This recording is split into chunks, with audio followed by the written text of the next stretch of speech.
નર્મદે હર. નર્મદા નદી અમરકંટકથી નીકળીને ભરૂચ પાસે અરબી સમુદ્રને મળતી આ જીવાદોરી માત્ર એક નદી નથી, પણ લાખો લોકોની આસ્થાનું કેન્દ્ર છે. પણ શું તમે જાણો છો કે ગુજરાતના કિનારે એક એવું સ્થાન છે જ્યાં નર્મદા મૈયા ઉત્તર તરફ વહે છે, જેની ફરતે દર વર્ષે ચૈત્ર માસ દરમિયાન ઉત્તરવાહિની નર્મદા પરિક્રમા કરવામાં આવે છે.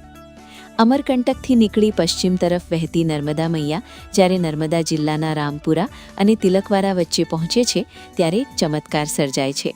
અહીં માં નર્મદા દક્ષિણથી ઉત્તર તરફ વહે છે, જેને શાસ્ત્રોમાં ઉત્તરવાહિની નર્મદા પરિક્રમા તરીકે ઓળખવામાં આવે છે. ઉત્તરવાહિની પંચકોશી નર્મદા પરિક્રમા એ ગુજરાત રાજ્યના રાજપીપળા નજીક નર્મદા નદીના કાંઠા પર કરવામાં આવતી પરિક્રમા છે. કાશીમાં ગંગાજીની જેમ જ નર્મદાનો આ ઉત્તર તરફનો પ્રવાહ અત્યંત પવિત્ર અને સિદ્ધિદાયક માનવામાં આવે છે. ચૈત્ર માસનો પ્રારંભ થતાં જ ભક્તોનું ઘોડાપૂર અહીં ઉમટી પડે છે. માન્યતા છે કે જે પુણ્ય અમરકંટકથી અરબી સમુદ્ર સુધી 3450 કિલોમીટરની આખી નર્મદા પરિક્રમા કરવાથી મળે છે, તેટલું જ પુણ્ય ચૈત્ર માસમાં માત્ર 18થી 21 કિલોમીટરની પદયાત્રા કરવાથી પ્રાપ્ત થાય છે. આ વર્ષે 19 માર્ચ 2026થી શરૂ થઈને 17 એપ્રિલ 2026ના રોજ પૂર્ણાહુતિ કરવામાં આવશે, જેમાં લાખોની સંખ્યામાં ભાવિક ભક્તો ઉમટી પડશે. શ્રદ્ધાળુઓ માટે આ આસ્થાનો અવસર છે. નર્મદાના દર્શન અને પરિક્રમાથી પાપ મુક્તિ અને પુણ્યફળ મળે છે, તેવો હિન્દુ ધર્મમાં વિશ્વાસ છે. એવું માનવામાં આવે છે કે ગંગામાં સ્નાન કરવાથી, યમુનાનું પાણી પીવાથી, નર્મદાના દર્શન કરીને અને તાપીનું સ્મરણ કરવાથી વ્યક્તિ મોક્ષ પ્રાપ્ત કરે છે. નર્મદાના માત્ર દર્શનથી પાપોનો નાશ થાય છે. ધ્યાનમાં રાખવા જેવી વાત કે ઉત્તરવાહિની પંચકોશી નર્મદા પરિક્રમા ક્યાંથી શરૂ કરવી, તિલકવાડા કે રામપુરાથી?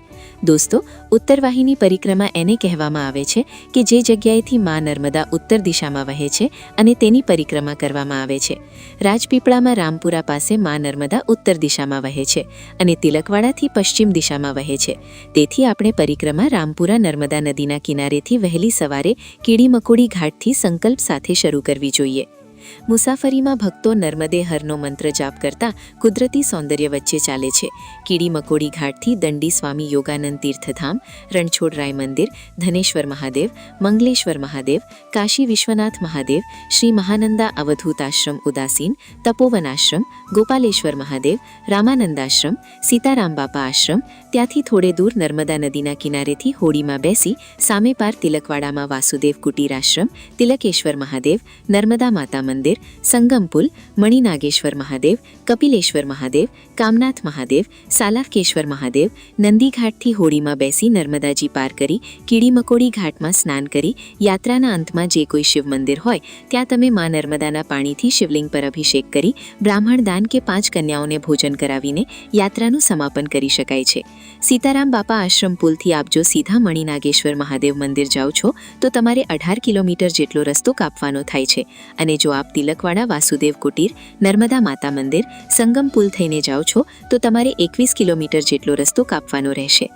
આ પરિક્રમા નર્મદા નદીના કિનારે કિનારે કરવાની હોય છે, જેમાં નદી કાંઠાના આશ્રમો, ખેતરો, રસ્તાઓ થઈને પસાર થવાનો એક અનોખો અનુભવ થાય છે. જે લોકો નર્મદા મૈયાની આખી પરિક્રમા ના કરી શકે તેમ હોય તેઓ આ ઉત્તરવાહિની પંચકોશી નર્મદા પરિક્રમા કરીને પુણ્ય પ્રાપ્ત થાય છે. પરિક્રમા દરમિયાન સીતારામ બાપા આશ્રમથી તિલકવાડા કે મણિનાગેશ્વર મહાદેવ જવા માટે બ્રિજ પર રહીને નદી પાર કરવાની હોય છે. ગુજરાત ઉપરાંત મધ્યપ્રદેશ અને મહારાષ્ટ્રમાંથી પણ અનેક ભાવિક ભક્તો આ પરિક્રમા કરવા આવી પહોંચે છે. માત્ર એક જ દિવસમાં આ પરિક્રમા પૂરી થઈ જાય છે. જો સવારે 4થી 5 વાગે પરિક્રમાનો પ્રારંભ કરવામાં આવે તો બપોરના 12થી 1 સુધીમાં આરામથી યાત્રા સંપન્ન થઈ જાય છે. સામાન્ય રીતે 5થી 7 કલાક જેટલો સમય લાગે છે. નદી કાંઠાના આશ્રમોમાં ચા, નાસ્તો, ભોજન અને વિશ્રામની વ્યવસ્થા હોય છે. સ્વયંસેવકો પણ ખડે પગે હોય છે. એટલે કુદરતના ખોળામાં ફરવાનો જેને શોખ હોય તેવો માટે આ નાનકડી યાત્રા ખૂબ જ ભક્તિમય અને યાદગાર બની રહે છે. નર્મદા કાંઠાના ઝાડ, વનસ્પતિઓ, ખેતરો, મંદિરો, ઘાટ, નદીમાં તરતી હોડીઓ, નર્મળ વહેતું પાણી, તેની ઠંડક અને રસ્તામાં પદયાત્રીઓ દ્વારા ગુંજતો નર્મદે હરનો નાદ આપને એક અનોખી અનુભૂતિ કરાવે છે. આ પરિક્રમા વિશેના ઐતિહાસિક તથ્યો જોઈએ તો એવી માન્યતા છે કે માર્કાંડ ઋષિએ આ પ્રથમ ઉત્તરવાહિની નર્મદા પરિક્રમા કરી હતી. ત્યારથી ભાવિક ભક્તો આ પરિક્રમા કરી પુણ્ય પ્રાપ્ત કરી રહ્યા છે. નર્મદા વિશ્વની એકમાત્ર એવી નદી છે કે જેની પરિક્રમા કરવામાં આવે છે. ચૈત્ર માસ દરમિયાન આશ્રમોની સુંદર વ્યવસ્થા જોવા મળે છે. ઠેર ઠેર સેવાભાવી સંસ્થાઓ દ્વારા શ્રદ્ધાળુઓ માટે નિઃશુલ્ક ભોજન, પ્રસાદ અને ચા નાસ્તાના ભંડારા ચલાવવામાં આવે છે. અને રાજ્ય સરકારના વહીવટીતંત્ર દ્વારા પણ બધી જ સુરક્ષા વ્યવસ્થા, પાણી, લાઇટ અને વિશ્રામ સ્થાનની વ્યવસ્થા કરવામાં આવે છે. પિતૃતર્પણ અને પાપ મુક્તિ માટે શ્રેષ્ઠ મનાતી આ યાત્રા વહેલી સવારે 4 વાગે યાત્રા શરૂ કરવી દેતા હોય છે, જેથી બપોરના તડકા પહેલા તે સુખદ રીતે પૂર્ણ કરી શકાય. ભક્તોએ સાથે હળવો સામાન, પીવાનું પાણી અને ગ્લુકોઝ રાખવું જોઈએ. આ પરિક્રમા દરેક શ્રદ્ધાળુ માટે જીવનનો એક અનમોલ લહાવો